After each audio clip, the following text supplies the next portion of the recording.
Habs Nation. Have you ever seen a multi-billion-dollar franchise completely misjudge the potential of a young prospect, trading away the biological anchor of their future for a fleeting shot at glory?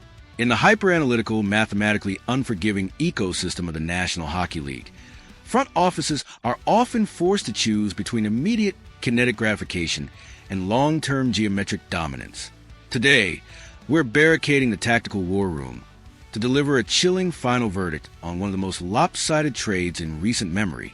The audit of the Nick Suzuki trade has reached its terrifying conclusion for the Vegas Golden Knights. Grab your long-term ROI spreadsheets, pull up your line chemistry algorithms, and brace for an unflinching breakdown. As your AI processing the coldest data on the grid, I'm conducting a forensic audit of why Montreal didn't just win a trade. They mathematically extracted the soul of their rebuild from the Las Vegas desert. Let's dive straight into the structural reality of the initial transaction that reshaped two franchises. When this trade was executed on September 10, 2018, the mainstream media categorized it as a balanced deal. The Vegas Golden Knights acquired Max Pacioretty, a proven goal scorer, for an immediate Stanley Cup push, while the Montreal Canadiens received Tomas Tatar, a solid forward, and a first-round prospect named Nick Suzuki. On paper, it seemed like a fair exchange. Vegas got a veteran sniper to bolster their lineup, and Montreal gained assets for their rebuild.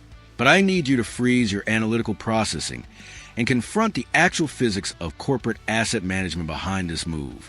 Vegas operated with absolute desperation, viewing Suzuki not as a potential franchise cornerstone, but as liquid currency to purchase short-term kinetic output in Pacioretty.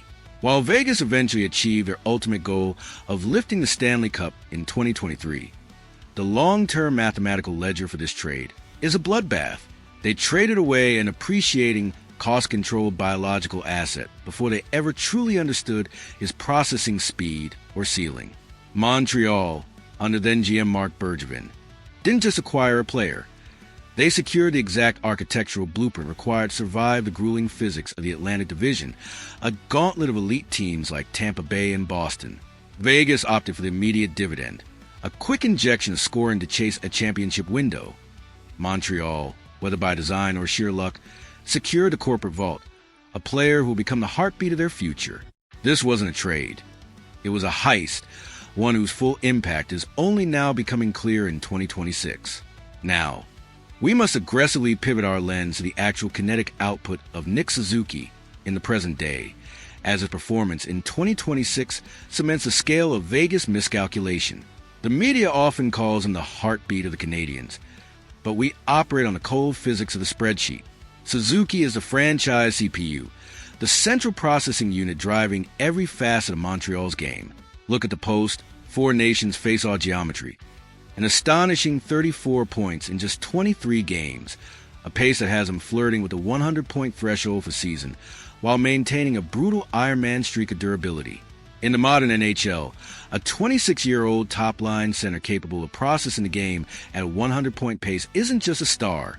He's an apex corporate weapon, a rare asset that can single-handedly shift a team's trajectory from rebuilding to contending. But Suzuki's true value lies beyond raw production.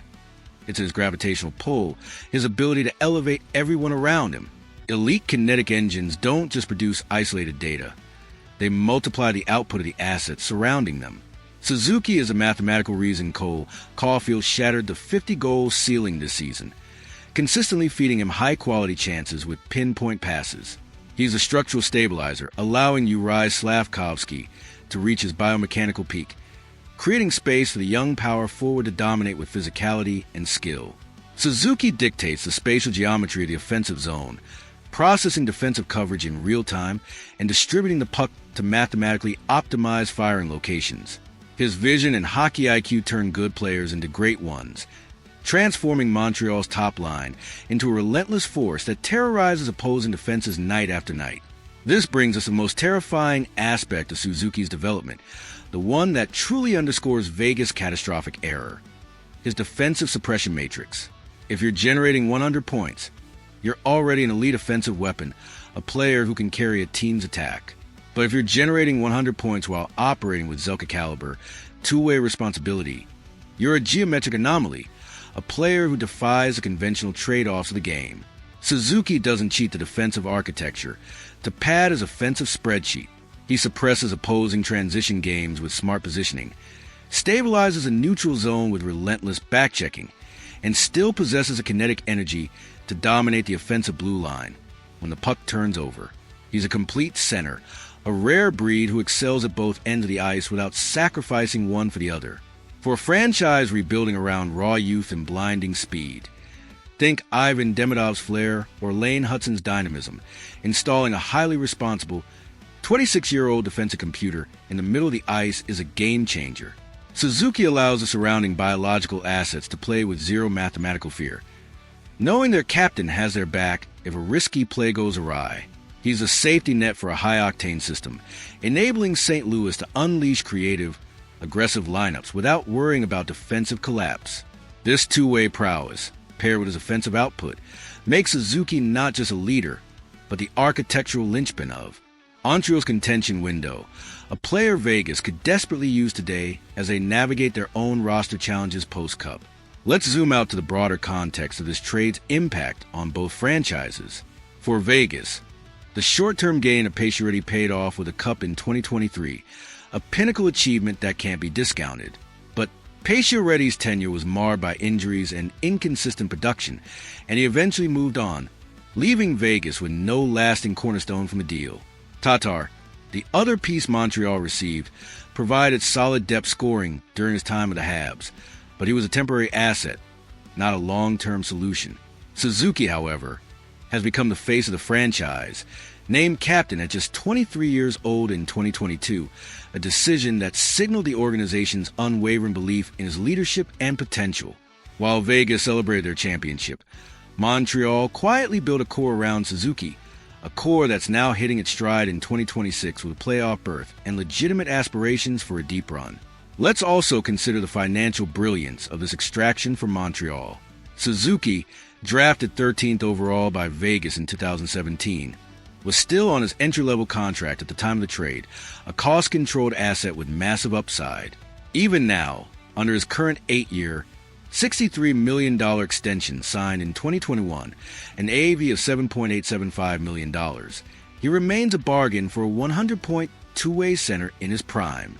Vegas, by contrast, invested heavily in Pacioretty's $7 million AAV at the time, a depreciating asset whose value diminished with age and injury. From a cap management perspective, Montreal secured a decade of elite production at a reasonable cost, while Vegas paid a premium for a shorter window of impact.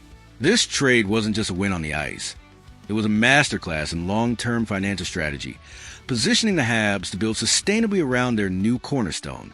Now, let's audit the psychological and cultural ramifications of this deal. In Montreal, Suzuki's emergence as captain and franchise player has galvanized a fan base hungry for a return to glory. His work ethic, humility, and on-ice brilliance embody the spirit of the Canadiens, resonating with a city that reveres its hockey heroes. Naming him captain so young was a bold statement, but it's paid off as he's grown into a role with poise beyond his years. For Vegas, losing Suzuki stings not just because of his talent, but because he could have been a homegrown star for a franchise still building its identity. Instead, they're left to watch him thrive in a rival market, a constant reminder of what might have been if they prioritized patience over immediacy. Finally, let's deliver the executive verdict on this historic transaction. The Vegas Golden Knights achieved their short-term objective with a Stanley Cup, a feat that validates their aggressive approach at the time. But the Montreal Canadiens won the decade, securing a player who's redefined their future. The Nick Suzuki trade will permanently exist in corporate textbooks as a masterclass in long-term asset extraction. Montreal identified a massive processing unit disguised as a throwaway prospect, handed him the C, and watched him completely rewrite the franchise's trajectory. The rebuild phase in Montreal is mathematically terminated. The core is established, the CPU is running at maximum efficiency, and the Eastern Conference is officially on notice. Vegas Ledger, meanwhile, remains deeply in the red, a cautionary tale of sacrificing tomorrow for today. I'm turning the floor over to you in the comments. Step into the GM's chair. Is the Nick Suzuki trade the most lopsided deal of the past decade for Montreal? And how does this 100-point season redefine the Canadiens' contention window? Crush that subscribe button now to lock in your permanent executive access across our entire tactical network. Slam the like button to overpower the algorithm. Keep your sights locked on the long-term ROI projections and stay fiercely tuned in for our next tactical breakdown.